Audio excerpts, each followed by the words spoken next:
ബലാത്സംഗ കേസിൽ നടൻ സിദ്ദിഖിന്റെ അറസ്റ്റ് രേഖപ്പെടുത്തി. സിദ്ദിഖ് അന്വേഷണവുമായി സഹകരിക്കുന്നില്ലെന്ന് ആവർത്തിച്ച് പോലീസ് കോടതിയിൽ നൽകിയ റിപ്പോർട്ടിലാണ് പരാമർശം. അന്വേഷണ ഉദ്യോഗസ്ഥൻ ആവശ്യപ്പെടുമ്പോൾ ഹാജരാകാൻ നിർദ്ദേശിക്കണമെന്നും പോലീസ് റിപ്പോർട്ടിൽ.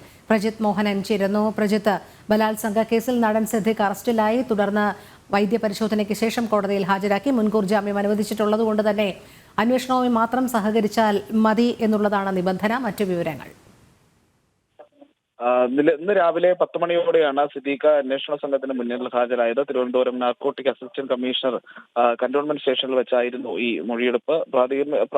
പ്രാഥമികമായ നടപടിക്രമങ്ങളെല്ലാം പൂർത്തിയാക്കിയ ശേഷം സിദ്ദീഖിന്റെ അറസ്റ്റ് രേഖപ്പെടുത്തി. അതിനുശേഷം ജനറൽ ആശുപത്രിയിൽ എത്തിച്ച് വൈദ്യപരിശോധന നടത്തിയ ശേഷം ഇപ്പോൾ സിദ്ദീഖിനെ തിരുവനന്തപുരം വഞ്ചിയൂർ കോടതിയിൽ ഹാജരാക്കിയിട്ടുണ്ട്. അവിടെ കോടതി നടപടികൾ പുരോഗമിക്കുകയാണ്. അതിനുശേഷം മുൻകൂർ ജാമ്യത്തിലെ വ്യവസ്ഥ പ്രകാരം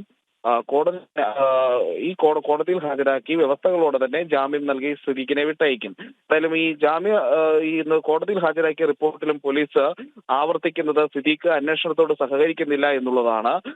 അതോടൊപ്പം തന്നെ ഈ അന്വേഷണ ഉദ്യോഗസ്ഥൻ ഏത് സമയത്തും കോടതി ഹാജരാകാൻ സിദ്ദീഖിനോട് നിർദ്ദേശിക്കണമെന്നും ഇപ്പോൾ ഈ പോലീസ് അന്വേഷണ റിപ്പോർട്ടിലൂടെ ആവശ്യപ്പെട്ടിട്ടുണ്ട്. അല്പസമയത്തിനകം ഈ ജാമ്യ നടപടികൾ പൂർത്തിയാക്കി സിദ്ദീഖിന് ജാമ്യം നൽകുമെന്നുള്ളതാണ് നമുക്ക് ലഭിക്കുന്ന വിവരം.